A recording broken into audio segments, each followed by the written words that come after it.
अमेरिकी राष्ट्रपति Donald Trump ने यदि टैरिफ वॉर के बहाने एक बार फिर देश को महान बनाने let us make America great again का संकल्प लिया है तो इसमें बुराई कुछ भी नहीं है। टैरिफ कमाई के अलावा किसी देश के लिए आर्थिक आत्मरक्षा कवच भी है, लेकिन जिस तरीके से अमेरिका ने जल्दीबाजी में टैरिफ का खेल खेला और फिर विश्व बाजार में अव्यवस्था फैलाने पर चीन को छोड़कर 90 दिन के लिए अचानक टैरिफ पॉज किया, उस पर सवालिया निशान अवश्य लगते हैं और यह ट्रंप के अनिश्चित मिजाज को भी दर्शाता है। बता दें, अमेरिका ने बीजिंग की जवाबी कार्रवाई के जवाब में चीनी आयात पर 245% तक का भारी शुल्क लगाया, तो दूसरी ओर ट्रंप का कहना है कि अमेरिका बहुत जल्द चीन के साथ बहुत अच्छा व्यापार समझौता करने जा रहा है। अभी हम देख रहे हैं कि टैरिफ वॉर के पीछे चीन और अमेरिका के बीच चला आ रहा ट्रेड वॉर है, जिसकी जड़ें जो हैं 2018 से गहरी होती गई और कोविड काल ने इसको और हवा दी।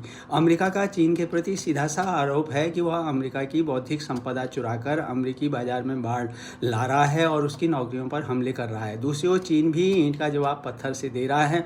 इसकी वजह से अमेरिकी सोयाबीन है, ऑटो टेक्नोलॉजी कंपनियां सभी चीन के निशाने पर आ गई हैं। चीन ने रेयर अर्थ धातुओं और मैग्नेट्स के निर्यात पर भी रोक लगा दी है। घरेलू मांग है, तकनीकी आत्मनिर्भरता और रियल एस्टेट में सुधार को बढ़ावा देने के साथ साथ महत्वपूर्ण खनिजों पर नियंत्रण से लाभ उठाकर चीन अमेरिका व्यापार युद्ध के खिलाफ नए सिरे से कमर कस चुका है। लेकिन अभी टैरिफ वॉर का मुद्दा आयात निर्यात का नहीं लगता, बल्कि यह लड़ाई दोनों देशों के बीच वैश्विक प्रभुत्व की बन गई है। असल में विश्व में अमेरिका के बाद चीन दूसरी अर्थव्यवस्था का प्रतिनिधित्व करता है और चीन अभी अमेरिका की तुलना में तेज़ी से आगे बढ़ रहा है।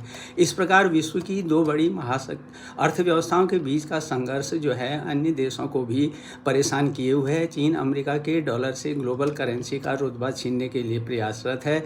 ध्यान रहे कि चीन ज़्यादातर अंतर्राष्ट्रीय लेन देन अपनी मुद्रा युआन में करता है, इसलिए अमेरिकी प्रतिबंधों से बचने के रास्ते भी उसे पता हैं। लो एल्टीट्यूड इकोनॉमी में चीन काफ़ी आगे निकल चुका है। एक महत्वपूर्ण घटनाक्रम के तहत अमेरिका द्वारा सेमीकंडक्टर से जुड़ी रोक टोक लगाने के बावजूद चीन की AI company deep seek large language model develop करने में सफल रही।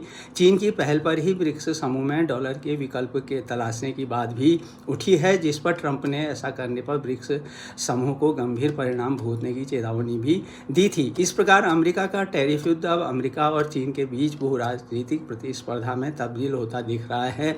वहीं अमेरिका को एहसास हो रहा है कि चीन के साथ भू राजनीतिक मुकाबले के लिए उसे अपने सहयोगियों और साझेदारों की ज़रूरत है, और जिसमें निश्चित तौर पर जो है भारत की आने वाले समय में महत्वपूर्ण भूमिका हो सकती है।